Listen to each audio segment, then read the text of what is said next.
Fala plebe, bem-vindos a mais esse vídeo aqui do canal. E esse vídeo é muito especial porque nele nós vamos entrar no assunto do Bitcoin. Ele foi dividido entre esse primeiro vídeo e o próximo em duas partes, e essas duas partes divididas em três. Essa primeira a gente vai abordar o problema, né, que se desenvolve para a gente precisar dessa ferramenta que é o Bitcoin. A segunda parte, a ferramenta em si, eu vou te ensinar sobre o Bitcoin, tanto a história dele quanto a ferramenta. E a terceira parte são os desdobramentos dessa ferramenta, dessa tese que é o Bitcoin, dar certo. E também, esse vídeo, ele contempla a primeira fase do nosso canal. Nessa primeira fase, eu te apresentei a bolha da permacultura, da agroecologia e agora do Bitcoin, que entra um pouco também no libertarianismo e também no cypherpunk, como nós falamos ali no vídeo do manifesto. Se você se aprofundar em cada um desses assuntos, no meu ponto de vista, você já vai ter o necessário para desenvolver aí realmente uma vida off-grid, com as melhores ferramentas possíveis. Então eu diria que esses três primeiros vídeos são fundamentais para a gente chegar aí num lugar mínimo, né, de autossuficiência e também de autonomia.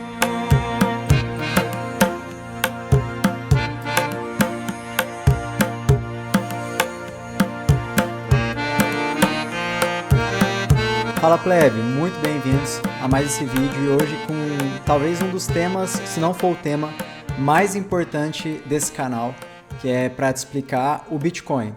Esse vídeo ele foi pensado justamente para as pessoas que menos conhecem o Bitcoin, que menos entraram aí na toca do coelho, né? Se você já conhece, pode acontecer de ter algumas informações que para você já são repetidas, né? Também eu não desejo nesse vídeo esgotar esse tema e até um vídeo bem longo. Peço perdão por isso, mas eu tenho o propósito aqui de te fazer entender do começo ao fim porque que cada uma dessas ferramentas que eu trago são fundamentais, no meu ponto de vista, para uma vida verdadeiramente autossustentável ou off-grid, fora do sistema, né?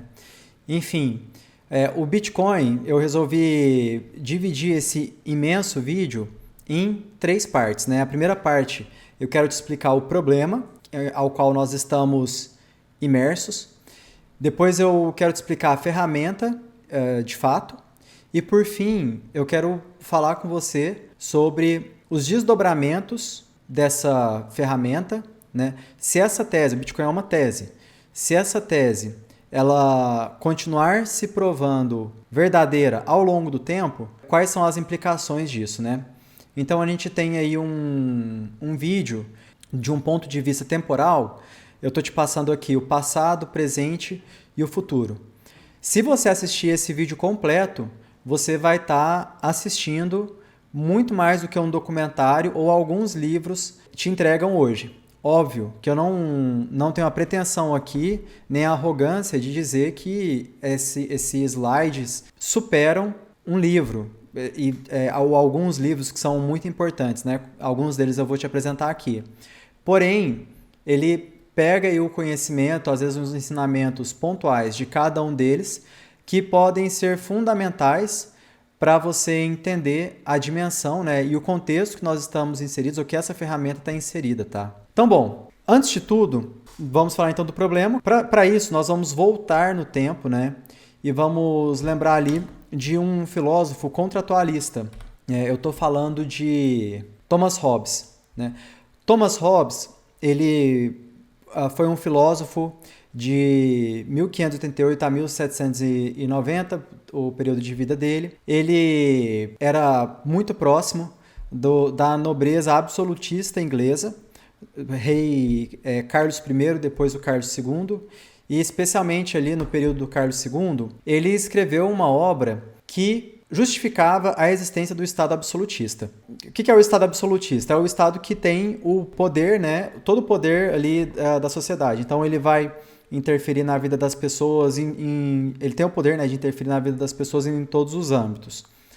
É importante a gente ter em mente que o Thomas Hobbes ele faz um contraponto ao Aristóteles. Ele está dizendo, querendo ou não, que o Aristóteles está errado. Por quê? Aristóteles ele diz que o homem é um animal sociável. Isso na Grécia antes de Cristo, né? que essa alegação ela tem de importante, que a gente precisa entender? Se o homem é um animal sociável, ele precisa de outras pessoas para viver, ele precisa conviver em paz com essas outras pessoas, ele não pode ser um eremita por natureza. Enfim, ele precisa negociar, ele precisa ser diplomático, né? Então ele precisa se socializar e o que o Aristóteles está falando é que naturalmente o homem faz isso, que isso, a questão da sociabilidade faz parte da natureza do homem. Já o Thomas Hobbes, ele não foi ele que inventou a frase o homem é o lobo do homem, mas ele ficou conhecido por essa frase. Na verdade, essa frase ela tem uma origem mais antiga, mas ele que ficou famoso por ela. Então ele cunha esse dito aí, né, o homem é o lobo do homem, como se o homem fosse o predador do homem. Ou seja, ele implica que o homem no seu estado de natureza, ele tende a fazer mal para outro homem em benefício próprio. Ou seja, ele está dizendo que o homem, por natureza, não é um animal sociável e que, dessa forma, o homem precisa do Estado para que haja um mínimo de paz na sociedade ou segurança, para que a sociedade possa acontecer, fluir, existir. A gente olhando por esse lado é até contraditório, porque vamos imaginar que nem sempre houve o Estado, né? Houve um momento em que nós tínhamos ferramentas muito rudimentares e tudo mais, e que mesmo assim o Hobbes nasceu numa sociedade.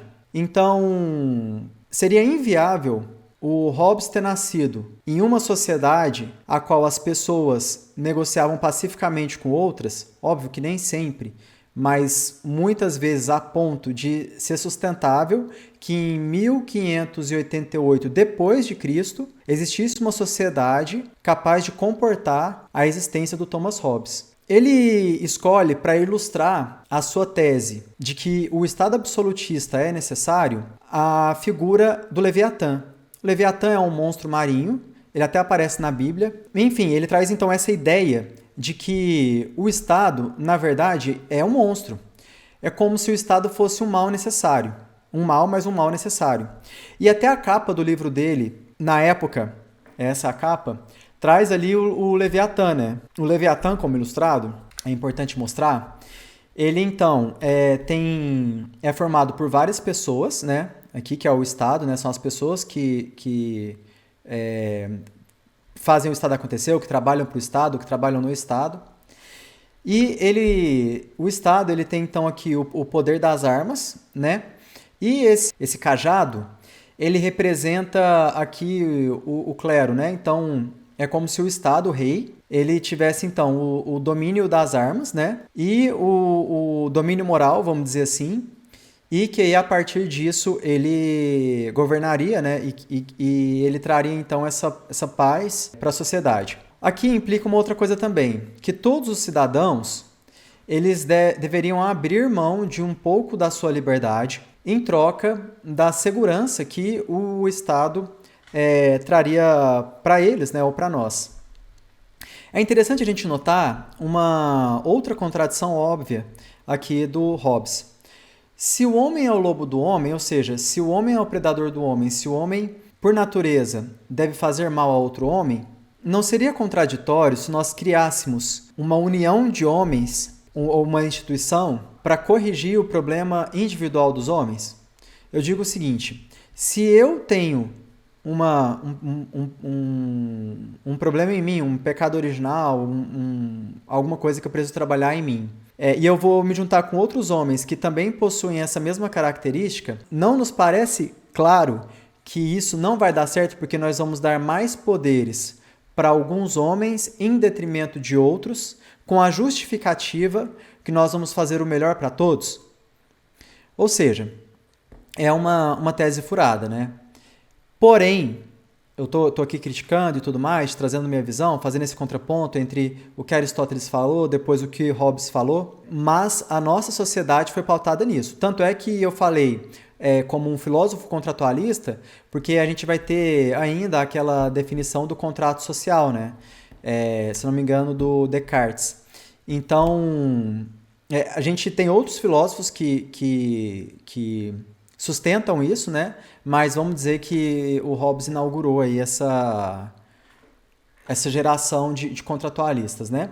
E que seria o grande culpado, porque essa ideia que sem o Estado nós não temos segurança, nós não vamos ter saúde, educação, né?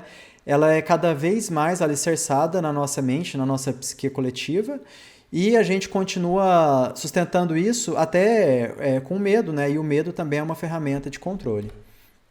Então, Hobbes foi um defensor da monarquia absolutista e sua obra O Leviatã, publicada em 1951, foi escrito como uma defesa do poder do Estado. Hobbes argumenta que os homens, no estado de natureza, são egoístas e violentos e que só podem viver em paz se submeterem a um poder soberano que garanta a ordem e a segurança. Esse poder soberano, para Hobbes, deve ser absoluto, ou seja, não deve estar sujeito a nenhum controle externo. Então, bom, esse é o nosso ponto de partida, né, para a gente começar a entender o problema. Bom, primeiro eu vou falar aqui agora do professor Olavo, eu vou trazer uma observação dele, na verdade duas.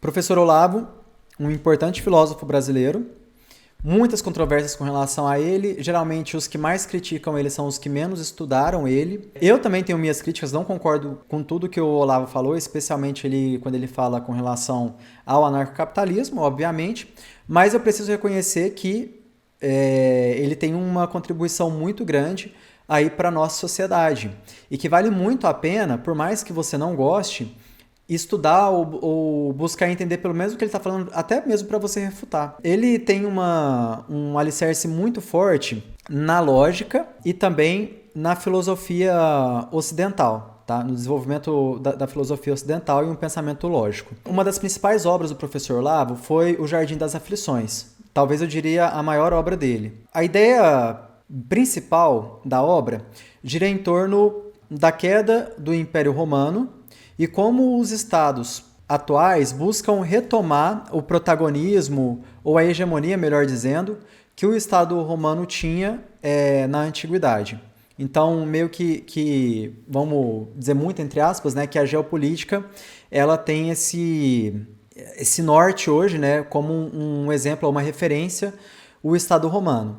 E aí, a partir, então, dessa briga, dessa busca, dessa luta, a gente vai entendendo como que as coisas estão evoluindo para o estado que nós conseguimos enxergar elas hoje. Isso se você for uma pessoa que genuinamente busca a verdade e que está disposto a ler, a entender, a raciocinar para chegar a uma verdade que realmente faça sentido para você, né? Ou para todos.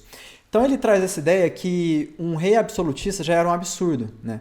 Mas que hoje um prefeito de interior tem mais poder do que um rei absolutista na Idade das Trevas. Então aí ele traz algumas justificativas, né, para fazer a gente entender isso. A falta de infraestrutura e tecnologia da Idade Média. O rei medieval não tinha acesso a armas, a veículos ou meio de comunicações modernos. Como resultado, ele era incapaz de exercer controle efetivo sobre o seu reino. A existência de instituições independentes.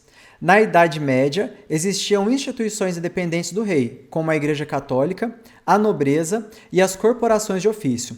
Essas instituições limitavam o poder do rei e garantiam os direitos dos súditos. A cultura do individualismo. Na Idade Média, a cultura era mais individualista do que hoje. Os súditos não tinham a mesma dependência do Estado que os cidadãos modernos. Aqui eu trouxe mais algumas informações para a gente ilustrar isso, porque eu imaginei que talvez não seria o suficiente, porque aqui está um pouco abstrato, né? Então, vamos trazer os exemplos práticos, né? Olavo ilustra que seu argumento como uma série de exemplos. Ele cita, por exemplo, o caso do rei francês Luís XIV, que era considerado um déspota absoluto.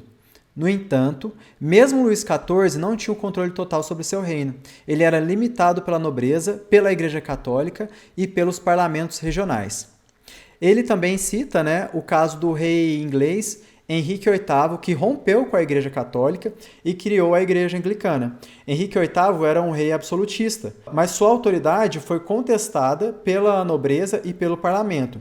E, se eu não me engano, também foi esse o rei que queria se separar. Se eu não me engano, a história era que a rainha não conseguia ter um filho homem, então ele queria se separar para casar com outra mulher e conseguir gerar um filho homem em outro casamento, e a igreja não queria autorizar a separação, né? Então a gente vê que ele foi obrigado, para chegar no objetivo dele, a romper com a igreja, mas que ele não tinha o poder sobre a igreja. Com esses exemplos, fica mais fácil entender como que a gente consegue trazer para a nossa realidade essa frase aí, que é a frase desse slide. Um rei absolutista já era um absurdo, mas era menos poderoso que um prefeito de interior nos dias de hoje, né? Quando a gente vê que por exemplo, nos últimos tempos, o governo teve acesso ao rastreamento dos nossos celulares para saber onde as pessoas estavam, né? Isso chegou a acontecer, teve até manchete sobre isso. Enfim, várias outras coisas. Com o avanço da tecnologia, tem até um símbolo de Wi-Fi aqui, a gente vai abrindo mão cada vez mais, né, das nossas liberdades e fica cada vez mais vulnerável. Então, bom, aqui a gente viu como que Thomas Hobbes fundou aí esse pensamento, como esse pensamento ele vem evoluindo e tirando cada vez mais liberdade do indivíduo. E aí a gente chega no welfare, que é o estado de bem-estar social. Eu acho que eu poderia dizer que ele foi criado praticamente por Otto von Bismarck na Alemanha. E o que seria o estado de bem-estar social? Seria mais ou menos aquela coisa PSDB, né? Da social-democracia. Então o Estado ele passa a ser um ente que arrecada muito, ou seja, que suga muito recurso da sociedade com a justificativa que ele vai devolver para a sociedade em serviços. Saúde, educação, segurança, estradas e assim por diante. O que acontece na prática, você sabe, mas o Estado tira cada vez mais dinheiro seu, que você gera com esforço do seu trabalho, para ele dizer que vai resolver um problema que ele não resolve.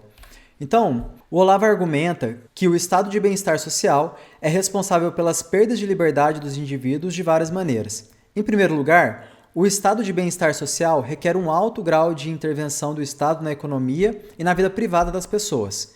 Isso limita a liberdade de escolha dos indivíduos, que passam a depender do Estado para atender às suas necessidades básicas. Segundo, o estado de bem-estar social cria uma cultura de dependência do Estado. As pessoas passam a esperar que o Estado as proteja e as sustente, o que as torna menos propensas a assumir riscos e a serem autônomas.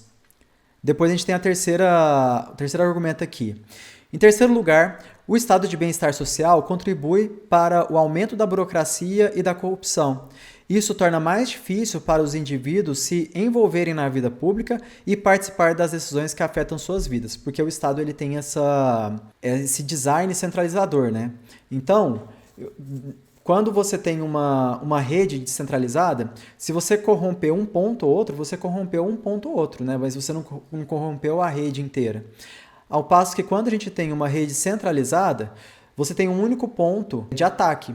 Então, a pessoa que ela quer se beneficiar, atrapalhar, prejudicar ou usar aquilo em benefício próprio, ela tem apenas um ponto que ela precisa focar a sua força, né, para corromper, e aí vai corromper toda a rede.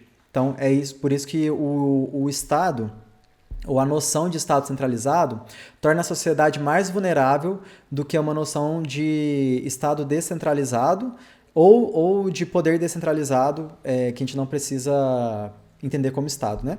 Olavo de Carvalho ilustra seus argumentos com uma série de exemplos históricos e contemporâneos. Ele cita, por exemplo, o caso da União Soviética, que era um estado de bem-estar social totalitário.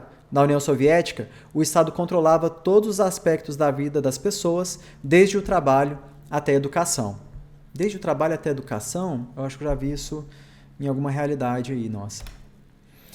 Bom, vamos passar aqui pelos principais argumentos que sustentam o Estado moderno, né? O Estado fala que vai te fornecer educação. É até interessante porque é o seguinte, ele te obriga a matricular os seus filhos na escola, os seus filhos saem de lá sabendo sobre drogas, sobre como que usa e tudo mais, expostos a isso, expostos à cultura de baixíssimo nível, no sentido de coisas que realmente não elevam a pessoa, mas traz o sujeito para a animalização, como a sexualização ou outras coisas do tipo. E se você não colocar o seu filho nesse ambiente, você pode até ser preso. É muito contraditório, né? Ele não fornece educação, os indicadores brasileiros são cada vez piores, e não são piores desde os últimos 4 anos, não.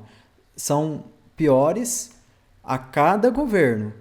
Você lembra, eu lembro dos seus pais, dos meus pais falarem da escola pública de tal lugar, do centro da cidade, do bairro X, que na época era a melhor escola que tinha na cidade, que era melhor do que a escola particular.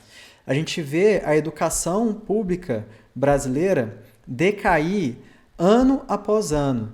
E quando a gente olha décadas para trás, a gente tem uma noção terrível, né, de como essa percepção é verdadeira. Na saúde, eu já falei isso em outro vídeo, né, que é uma conversinha muito fiada essa questão de Viva o SUS, porque se você tiver dinheiro, ou a partir do momento que a pessoa tem dinheiro suficiente para pagar um plano de saúde, ela vai pagar um plano de saúde. Ninguém é louco de ter dinheiro suficiente para pagar um plano de saúde e ficar dependendo do SUS. A não ser que você seja uma pessoa acomodada. Mas normalmente, criança, ser pai e mãe de primeira viagem aí, a primeira coisa que a pessoa faz é fazer um plano de saúde, para não ficar dependendo do SUS. Então, imagina só, para e repara nisso. Você paga impostos altíssimos para ter acesso à saúde. Você paga impostos altíssimos para ter acesso à educação. Eu, particularmente, sou revoltado com isso. Sério mesmo. Os meus irmãos fizeram faculdade pública, eu não passei no vestibular, eu tive que pagar a minha faculdade. Pô, eu paguei o mesmo imposto. Eu tive que pagar pela minha faculdade. Quando eu cheguei na minha sala de faculdade, tinha muito mais preto e pobre do que na sala dos meus irmãos na Universidade Federal. Por quê? Porque o sistema brasileiro, ele mantém a desigualdade, ele até aumenta a desigualdade. Quando você vai olhar o salário dos servidores públicos de alto escalão, você vê que o governo está tirando dos pobres e enriquecendo outras pessoas. Não estou falando que são pessoas que não mereceriam, que não prestam um serviço adequado. Eu acho que não prestam um serviço adequado, mas eu não estou falando que é necessariamente isso. Mas que essas pessoas, para conseguirem um salário equivalente na iniciativa privada, elas teriam que gerar um valor muito maior para a sociedade.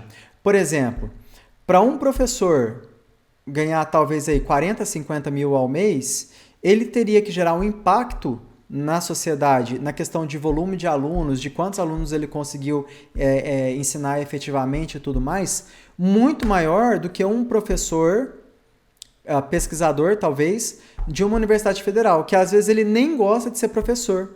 Existem muitos professores, por exemplo, que são professores pesquisadores, que dão uma aula horrível, os universitários sabem disso, dão uma aula horrível, por obrigação, para poucos alunos, sendo que o negócio do cara é pesquisa. Mas ele recebe para ser um péssimo professor, e recebe bem. E nisso, a gente também está privilegiando as pessoas que possuem base familiar, que possuíram renda o suficiente para os pais colocarem esse jovem numa escola secundarista de alto padrão.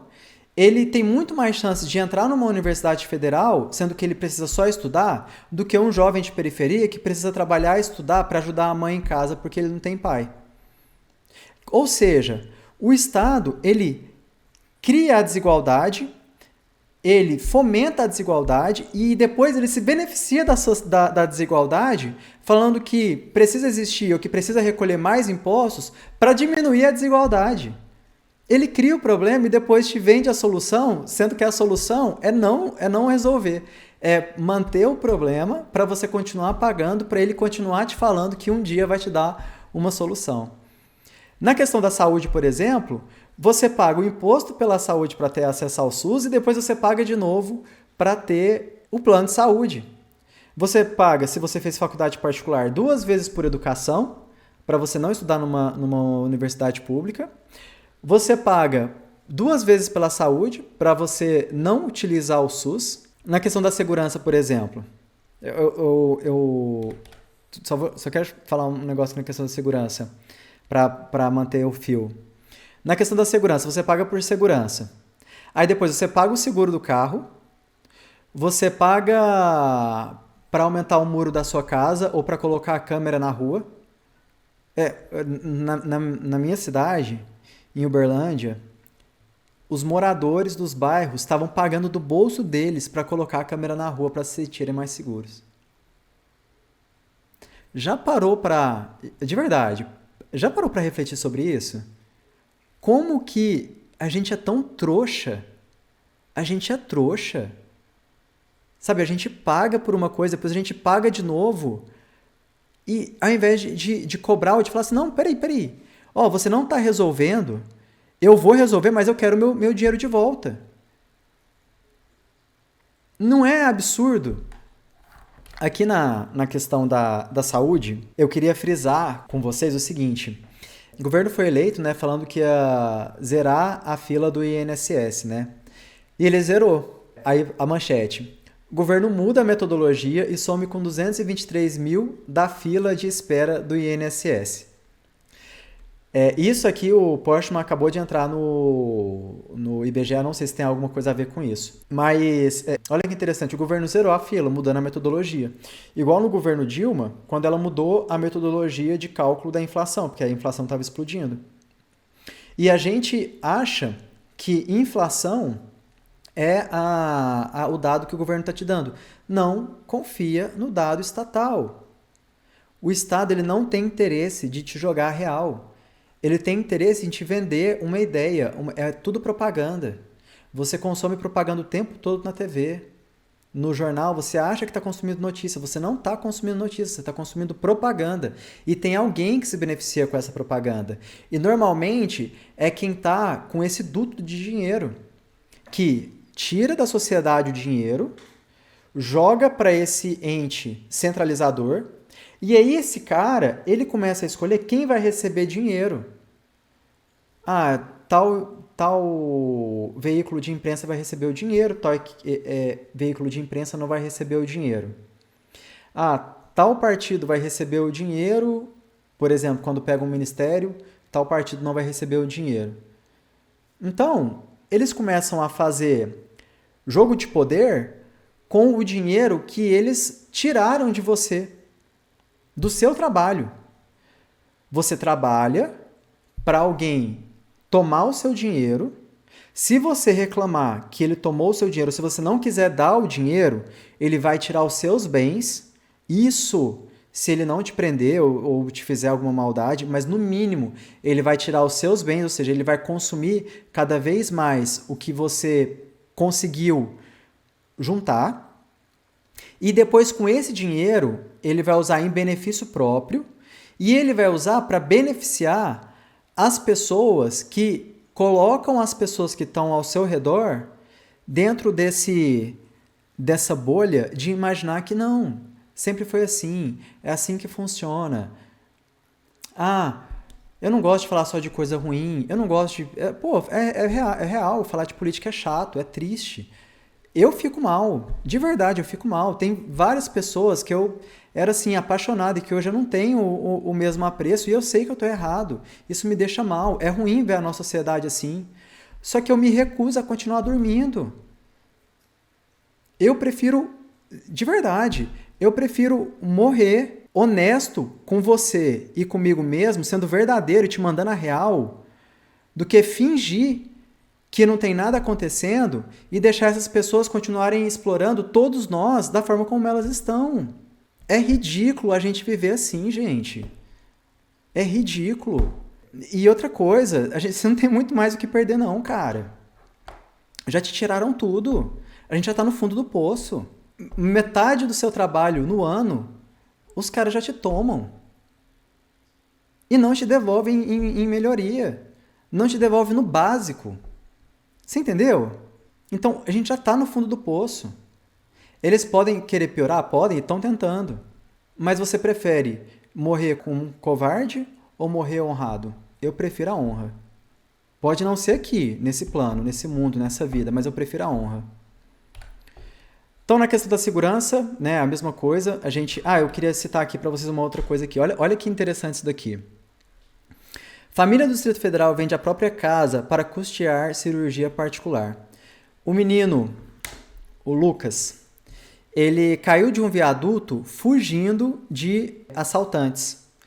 00:30, perto da rodoviária de Brasília. Ele caiu do viaduto, fraturou o fêmur esquerdo e quebrou o ombro também. Aí ele entrou na fila do SUS, em 2 semanas ele não foi atendido. O osso estava começando a cicatrizar. Só que ele ia cicatrizar torto. A família vendeu a casa para pagar a cirurgia do filho. Fala para essa família viva o SUS. Depois ela vender a casa dela no desespero para pagar a cirurgia do filho. Quantas pessoas, gente? Pelo amor de Deus. Quantas pessoas morrem no corredor? Mulher às vezes sem conseguir dar a luz, ou dando a luz de qualquer jeito. Quantas vezes a gente viu isso, especialmente no Nordeste? Ficar fazendo propaganda de Estado, de Viva o SUS. Porra, tenha vergonha. Se envergonhe, de verdade. O Brasil é o 8º país mais letal do mundo, né? Sendo que ali a Constituição, segurança como direito, né? Direito fundamental. Nessa questão da segurança, tem uma outra coisa muito interessante, que é a pesquisa desse professor, um cara, assim, extremamente admirável, muito humilde. Existem entrevistas dele, reuniões gravadas de apresentação. Eu peguei esse slide, inclusive, de uma dessas reuniões dele. É um cara, assim, que você não vai perder por escutar ele. Pesquisa a obra. Ele já escreveu o livro também, do professor Peri Shikhida. Esse professor, ele começou a estudar a economia do crime, né? E o que é a economia do crime? Qual que é o custo-benefício, ou quanto vale a pena cometer um crime, uma infração? Basicamente, a ideia é essa, tá? Tem todo um desenvolvimento para chegar nesse resultado aqui, que acho que não cabe fazer aqui, você pode pesquisar isso. Minha ideia também é divulgar pessoas e ideias que vale a pena você ir atrás e conhecer, e uma delas é ele, né? Então, ele foi entrando nos presídios do Brasil e ele começou a entrevistar os presos, perguntando tudo da vida do preso, religião, por que ele cometeu, os motivos, assim, para entender ali quais são os principais motivos e tudo mais. Algumas conclusões que ele chega são conclusões realmente, assim, que faz a gente entender, né, o que está acontecendo com a nossa sociedade. Por exemplo, pegando aqui as respostas que ele teve no Rio Grande do Sul, no Paraná e no Acre, em presídios do Rio Grande do Sul, do Paraná e do Acre, ele descobriu que para 67% dos presos, o preso tem uma impressão, isso eu tô falando o preso, quer dizer, o criminoso que foi pego, processado e entrou no sistema carcerário, tá? Eu não estou falando do criminoso que não foi pego, estou falando do criminoso que foi pego, que já é uma imensa minoria, né? Apesar que eu preciso reconhecer também que a justiça é bastante falha, tá? Tem muita gente que é presa e que não é bandido de verdade. E assim, gente, isso é importante porque eu não concordo com aquela questão do bandido bom é bandido morto. Por quê? Porque a gente fala isso quando não é você a pessoa injustiçada. Porque a partir do momento que for você a pessoa presa injustamente ou morta injustamente numa abordagem policial, imagina, por exemplo, você mora na favela. Você não tem culpa de ter nascido na favela, de ter nascido de pais pobres e tudo mais. Imagina chegar a polícia lá metralhando e mata sua mãe, seu pai ou você mesmo. Isso não é coerente. Então não é... As coisas não são tão simplistas assim. É tudo muito complexo. Exige aí você entender, se colocar no lugar dos outros. Não corrobora essa tese, não. Mas então, ele a partir aqui da obra dele, ele mostra pra gente que 67% dos presidiários acham que o benefício de ter cometido o crime foi maior do que o custo. E outra coisa, é uma coisa que ele também coloca. Presídio não é colônia de férias. Tem gente que tem que limpar a comida lá com a mão para comer, passa muito perrengue também. Então, assim, não vem com esse argumento de, o cara tá num colônia de férias, não. O que quer dizer com isso? A gente está no estado de bem-estar social onde o governo tira cada vez mais a nossa renda para prover segurança, educação e saúde para a gente, para ele criar uma sociedade na qual o vagabundo tem uma percepção de que é melhor ele ser vagabundo do que ele ser honesto. Que é melhor ele matar, assaltar, fazer qualquer coisa desse tipo do que trabalhar e pagar imposto. Quer dizer, olha o incentivo que a gente está dando para a nossa sociedade. Gente, e entender incentivo é muito importante. Bactérias correspondem a incentivos. Fungo corresponde a incentivo. Todo mundo. Por que o ser humano não vai? Se você está numa sociedade que vale mais a pena ser vagabundo do que ser honesto, para onde a sociedade vai? Vale a pena investir nessa sociedade? Vale a pena você estar aqui, você investir no Brasil, você investir no welfare? Você acha que vale a pena? Do jeito que está indo, com esse dado. E outra coisa, esse professor, ele não é um professor de direita. Eu também não vou falar que ele é de esquerda. Mas, assim, ele é um cara muito neutro. Pesquisa. Peric Shida. Economia do crime. Depois ele traz aqui algumas conclusões da racionalidade disso, né, desse resultado.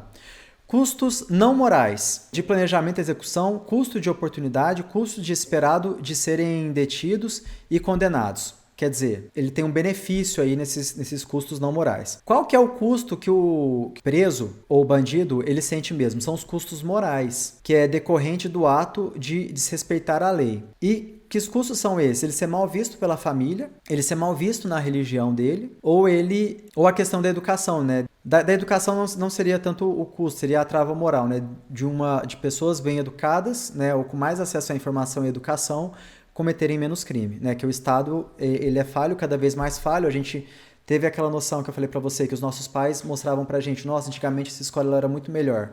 Então o nível da educação vai caindo, a criminalidade vai aumentando. Mas enfim, a gente consegue entender então que existe, gente, de fato, existe um ataque à religião estabelecida hoje em dia, né? Tem religião que pode ser respeitada socialmente, tem religião que não pode ser respeitada, tem religião que você pode fazer piada, tem religião que você não pode fazer piada. Então isso mostra assim uma inversão que a gente tem aí hoje mesmo. A questão da família, eu não sou conservador, eu sou libertário, mas é óbvio que existe um ataque contra a família hoje. É claro isso. Existem pessoas comunistas realmente falando que eles precisam destruir a família. Por quê? Quando a esquerda, comunistas, né, melhor dizendo, tomaram o poder na União Soviética e não deu certo, eles entenderam que o fundamental não era tomar a infraestrutura. Eles já tomaram a infraestrutura diversas vezes em diversos países, não deu certo em nenhum. Não deu certo na Coreia do Norte, que era mais rica que a Coreia do Sul. Não deu certo em Cuba, que era mais rica que a Flórida. Não deu certo na Venezuela. Não dá certo, né? A gente sabe que não dá certo. Então, o que eles perceberam? Que não era o suficiente tomar a infraestrutura do país. Que, na verdade, para a revolução dar certo, eles precisam tomar a supraestrutura. E o que é essa supraestrutura?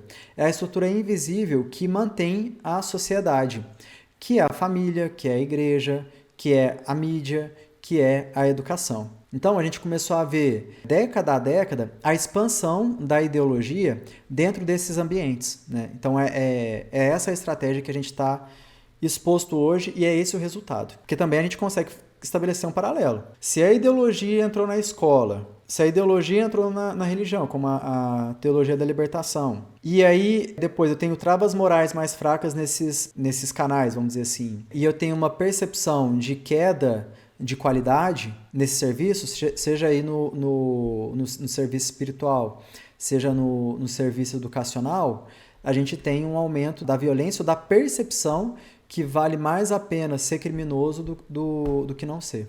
Bom, direito de verdade são apenas os direitos de primeira geração. Hoje a gente tem os direitos de primeira, segunda e terceira geração, tá? O que eu quero que você entenda, o único direito que é direito de verdade, ou os únicos direitos que são direitos de verdade, são os direitos de primeira geração. Os direitos de primeira geração são os direitos negativos. O que isso significa? São os direitos que ele limita o Estado. Então, o direito de primeira geração, ele fala o seguinte: todo indivíduo tem direito à vida. Todo indivíduo tem direito ao ir e vir. Todo indivíduo tem direito à autodefesa. todo indivíduo tem direito à liberdade de expressão. O que a gente está falando com isso?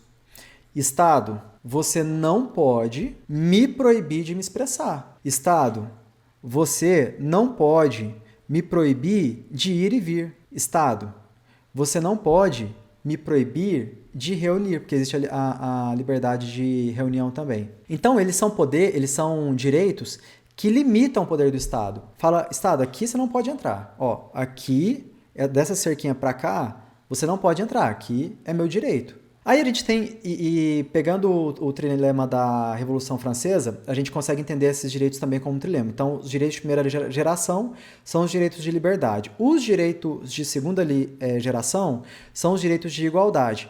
Aí a gente já percebe que existe um erro muito grave. Por quê? Se eu tenho liberdade como um direito, como um axioma, e depois eu tenho igualdade como um direito paralelo, eu não vou conseguir garantir o direito de liberdade. Porque ou você vai ter total liberdade ou você vai ter total igualdade. Dentro das nossas diferenças, eu não vou conseguir garantir direito que todos sejam iguais e ao mesmo tempo que todos tenham a liberdade de ser diferentes. É impossível. Então, nós temos os direitos de segunda geração, que são os direitos de igualdade. Aqui a gente já vai falar sobre direito à saúde, direito à educação, direito à segurança. Vamos olhar ali pela ótica daquele grande fato que aconteceu no mundo inteiro há 2 anos atrás, por aí, ou 4 anos atrás que iniciou, né? Bom, o Estado, por ele ser o ente responsável por garantir o direito à saúde, ele só não garantiu o direito à saúde ao Lucas, né? Que a família teve que vender a casa para pagar a cirurgia. Mas vamos voltar. O que ele fez? Ele falou assim, não, peraí. Eu tenho que te garantir o direito à saúde. Então, você está proibido de ir e vir para eu te garantir o direito à saúde. Ou seja, ele começa a usar o direito de segunda geração para limitar o seu direito de primeira geração, que é o único direito real. Por exemplo, eu sou o responsável por prover segurança para a população. Então, isso daí que você está falando, isso pode ser muito perigoso. Isso pode fazer alguém fazer alguma loucura. Então, você está proibido de falar tal coisa. Ou você não está nem proibido de falar tal coisa, mas você está proibido de se expressar ou de fazer um vídeo ou de postar um vídeo na internet, porque pode ser que você fale alguma coisa que incentive alguém a fazer alguma coisa. É tipo o Minority Report. Só que a gente está vivendo ele, né? Não é ficção mais. A vida imita a arte, né? Mas, veja bem, o monarca não é exatamente isso? Proíbem uma pessoa de falar alguma coisa. Gente, pode ser que o cara seja um lunático ou não, mas pode ser que. Mas o Estado tem direito de proibir a pessoa de trabalhar ou de se expressar, porque ela pode emitir alguma opinião que pode incentivar alguém no campo das hipóteses da realidade, quântico e tudo mais, que alguém possa cometer alguma loucura porque a pessoa tem um podcast. Faz algum sentido isso? Mas o Estado, ele é responsável pelo direito de prover o direito da segurança. Então, ele vai proibir que as pessoas façam discurso de ódio, sendo que é algo completamente subjetivo. E o ponto disso é o seguinte, quando o Estado começa a usar isso como uma forma de minar a sua liberdade. Então, no final das contas, ele começa a usar essas ferramentas que ele te vende como sendo uma coisa muito boa, escrevendo na Constituição, no papelzinho lá, olha, aqui no papelzinho que eu escrevi, eu falei aqui que você vai ter direito à saúde.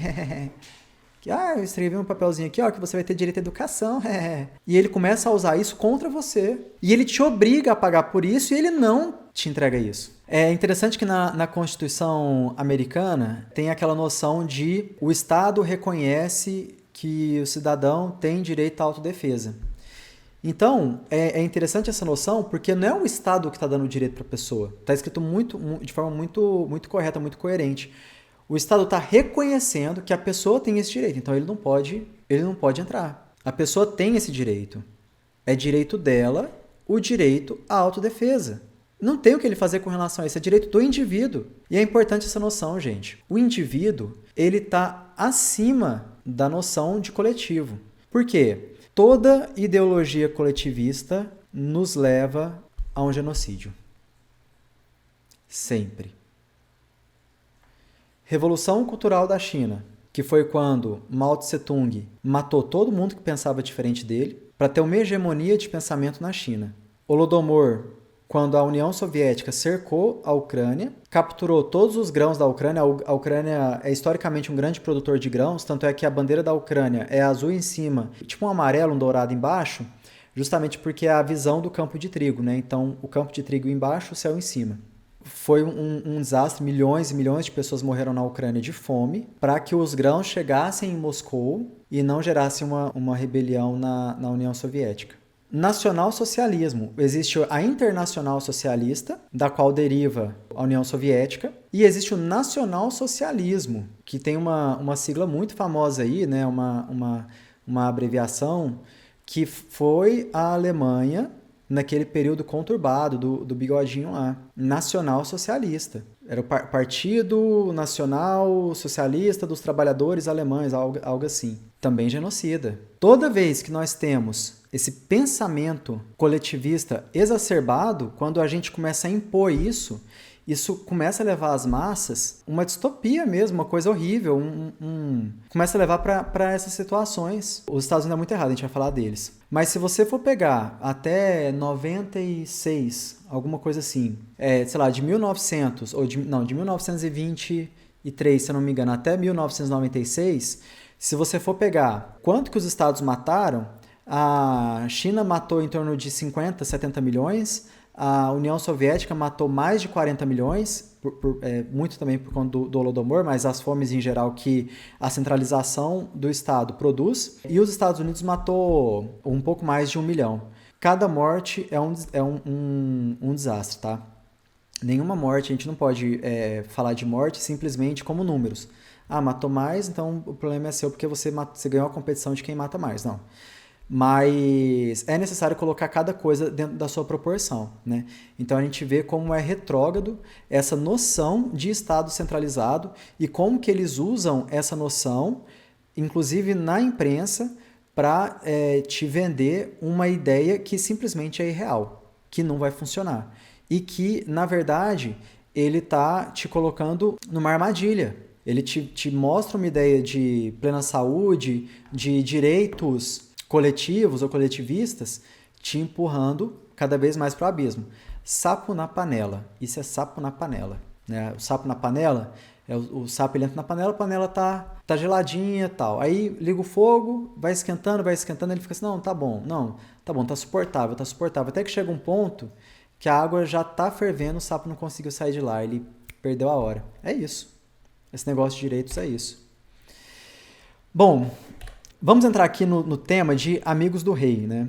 Quem são os amigos do rei? Bom, antes disso, eu quero só fazer um comentário. Houve o acordo de Bretton Woods, né? Se não me engano, em 1944. O tesoureiro americano na época era o Dexter White e o John Maynard Keynes foi o principal economista dessa época, né? Foi ele que orientou o Roosevelt, que aí houve o Plano Marshall e tudo mais, e até hoje, para os estatistas, ele é um economista muito importante, né? Então, nessa época, esses dois foram os principais responsáveis para o firmamento do Acordo de Bretton Woods. O que era o Acordo de Bretton Woods? Era que os Estados Unidos ia honrar o padrão ouro. O que é o padrão ouro?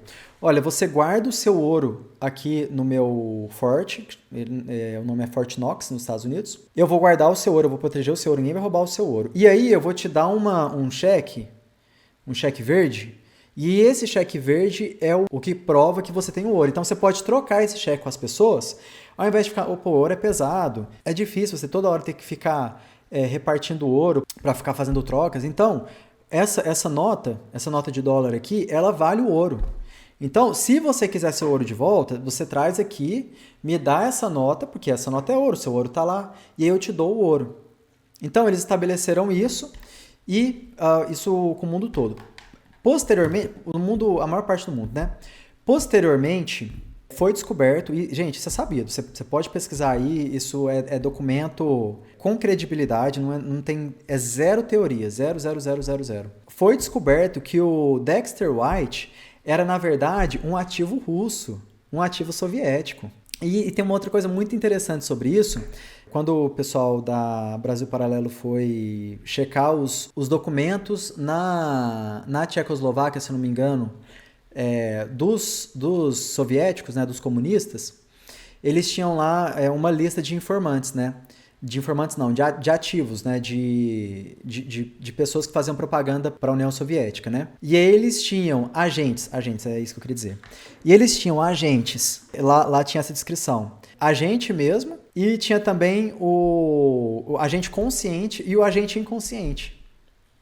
Por exemplo, nessas listas, o Lúcio Costa estava lá como agente consciente. É que o Lúcio Costa projetou junto com Oscar Niemeyer Brasília, né? E tinha Oscar Niemeyer como um agente inconsciente. Ele estava trabalhando para os soviéticos sem saber que estava trabalhando para os soviéticos. Isso é interessante por um ponto. Não é porque você não se interessa por política, ou não é porque você não quer entender ou entrar na política que você não está sendo usado. E eles já sabiam disso. Então, a gente teve essa forte centralização do poder monetário, que aí a gente tem essa noção de moedas fiduciárias, que no Bitcoin você vai escutar muito como ou moedas fiduciárias ou fiat. Quando fala fiat, está falando moedas fiduciárias.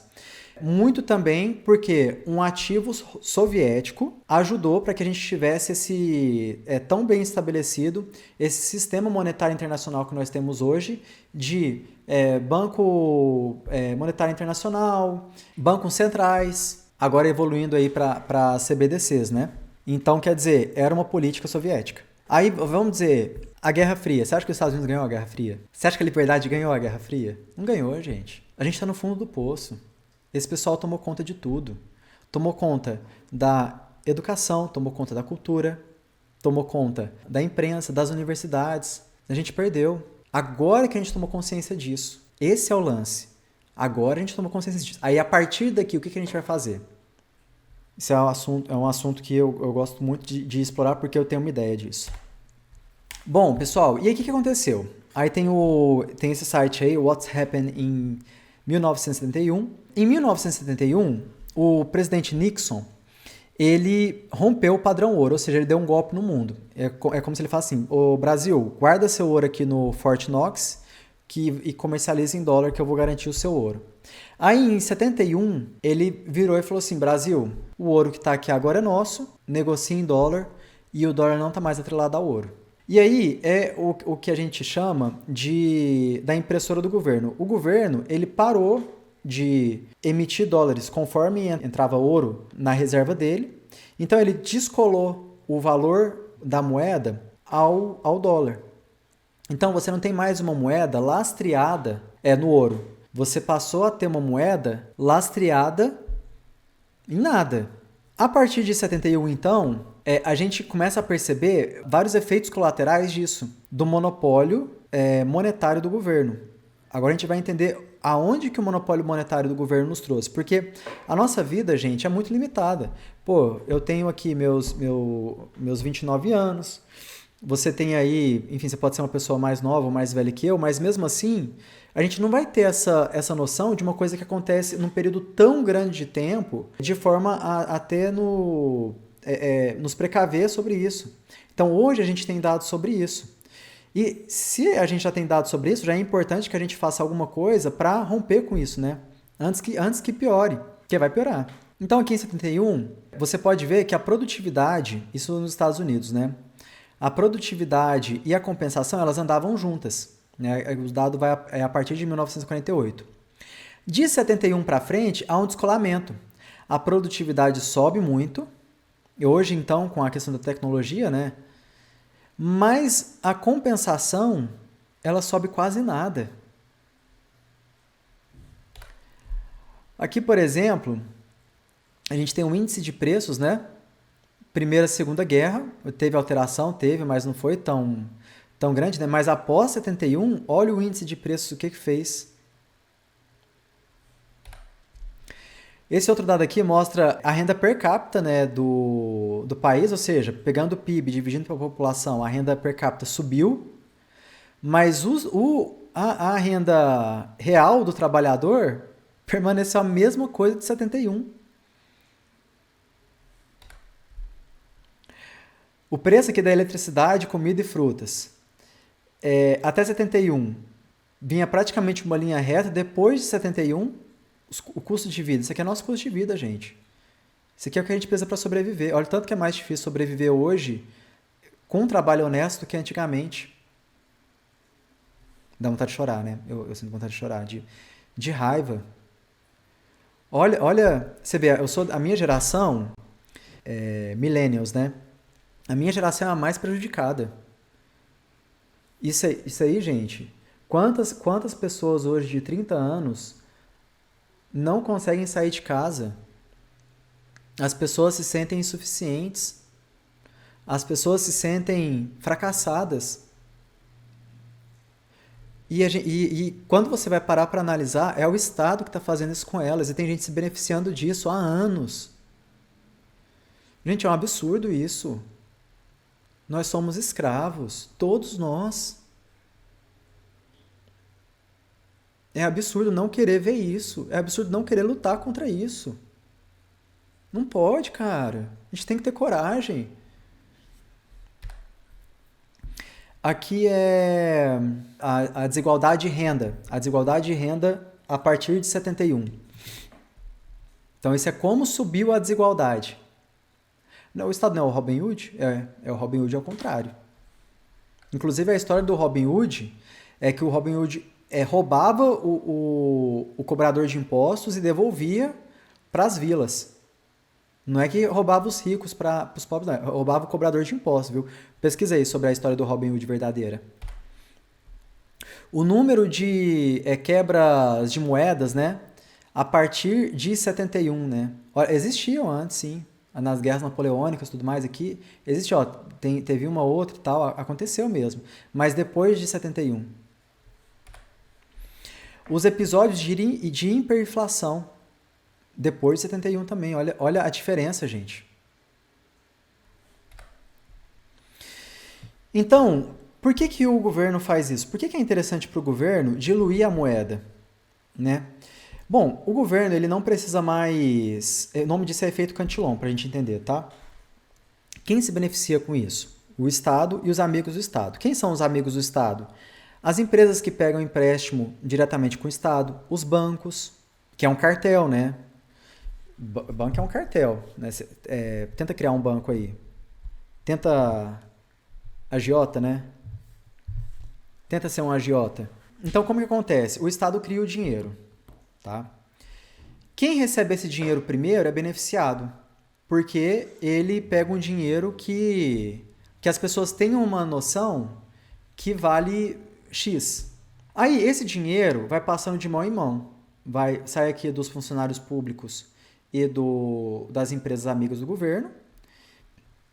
Depois vai aqui para outras pessoas, né? Fundos, grandes bancos, corporações. Depois vai para o mercado de capitais, grandes empresas, bancos comerciais. E depois esse dinheiro chega nos negócios informais, nas pequenas e médias empresas, nos trabalhadores e nos desempregados. Quando esse dinheiro chega aqui, a gente já tem informação que tem bastante dinheiro no mercado.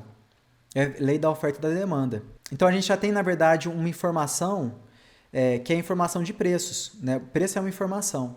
Então, olha, como tem mais dinheiro... Eu vou explicar isso melhor mais para frente. Mas como tem mais dinheiro no mercado, as pessoas têm mais dinheiro para gastar, então os produtos, a demanda dos produtos é maior e existe o mesmo número de produtos. Então, o preço do produto ele sobe. E aí, essas pessoas que estão no final da fila, elas pegam a inflação. Então, o que acontece com ela? Ela perde o poder de compra. Isso é a inflação. Quem está no começo da fila, vamos supor aqui que o BNDES ele fez um empréstimo com 4% de juros ao mês. Isso já aconteceu diversas vezes no Brasil, tá?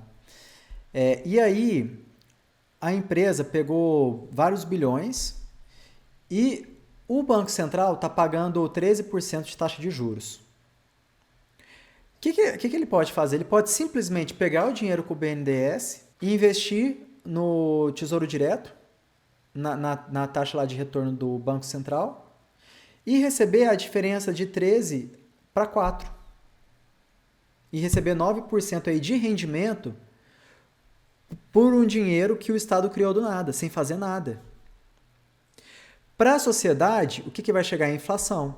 Para quem está na ponta os primeiros a receber da fila, eles vão ter um dinheiro mais valorizado do que quem vai receber depois, por conta dessa diferença temporal, até esse dinheiro ser diluído na sociedade. Então, aqui está o rei, né? Então, o dinheiro vai passando, até que quando chega no final, ele já vale menos do que o quanto ele valia aqui no início. Esse é o efeito Cantillon. E a gente entende, né, essa frase do Maquiavel que é genial, né? Aos amigos, os favores. Aos inimigos, a lei. Você acha que o Estado é o seu amigo? O Estado é o sujeito que te escraviza. O Estado, ele é um parasita.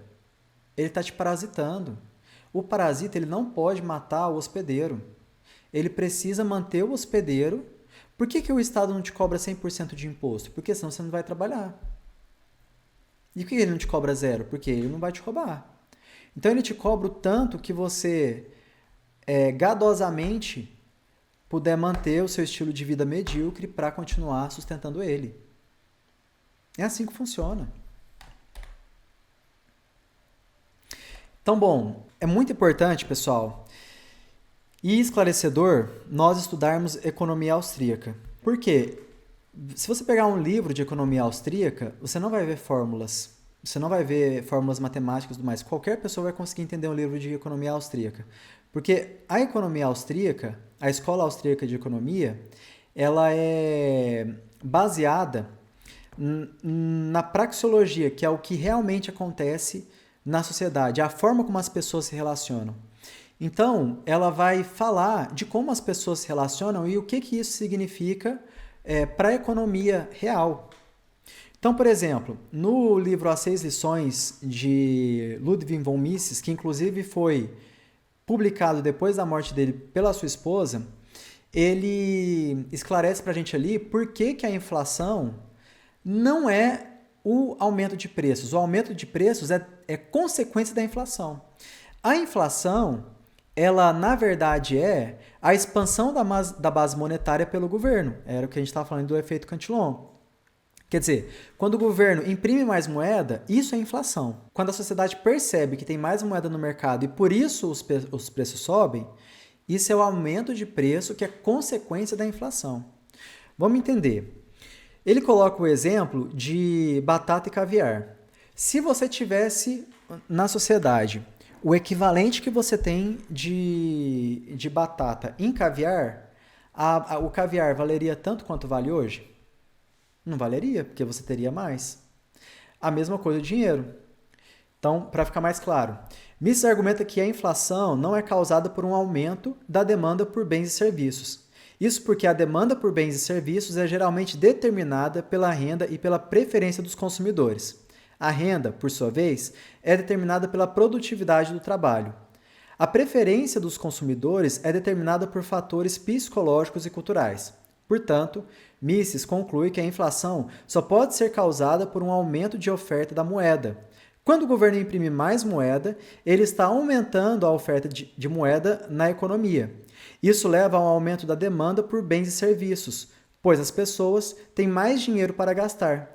Com a oferta de bens e serviços não aumenta na mesma proporção, os preços dos bens e serviços tendem a subir. Mises também argumenta que a inflação é uma forma de impostos. Quando o governo imprime mais moeda, ele está roubando o poder de compra dos cidadãos.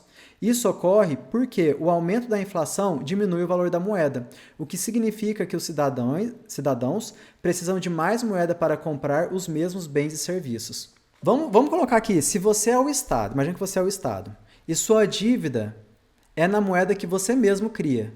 Você vai querer depreciar a sua dívida ou você vai querer valorizar a sua dívida? É lógico que você vai querer depreciar. Por exemplo, no governo Lula 1, se eu não me engano foi Lula 1, ele trocou a dívida em dólar pela dívida em real. Você acha que o governo vai querer depreciar o real ou ele vai querer valorizar o real? A inflação, ele criou dinheiro, esse dinheiro é valorizado quando ele cria. esse ano a gente já está enfrentando aí déficit primário, né? Déficit primário significa que o governo está no vermelho, então ele vai ter que imprimir dinheiro para pagar esse valor que ele imaginou que ia entrar e não entrou. E está projetando isso para o ano que vem também. Ou seja, ele está aumentando a base monetária. Você acha que isso é ruim para ele ou bom para ele? É bom para ele. Ele está depreciando a dívida dele.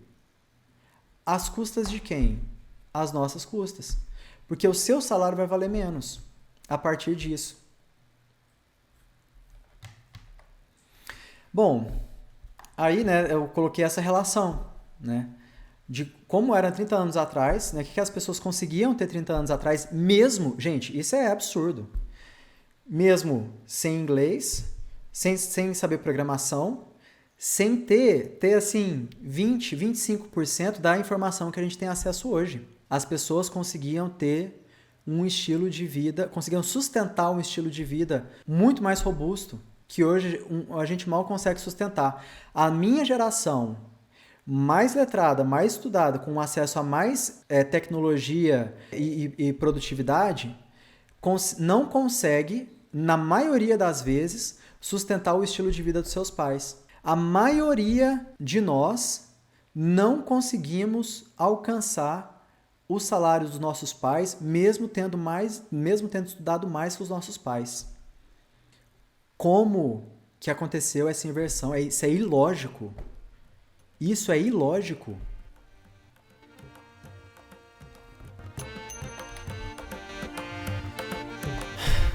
Bom, então a gente entendeu o problema, né? Obrigado por assistir o vídeo até o final. Seja você também um propagador de ideias e ferramentas que promovem a transição para uma sociedade mais autônoma, ética e descentralizada. Além de curtir, compartilhar e se inscrever no canal, considere se tornar patrocinador pelo Apoia-se. O link está na descrição. Mais informações sobre o nosso projeto, consulte os links que aparecem na tela.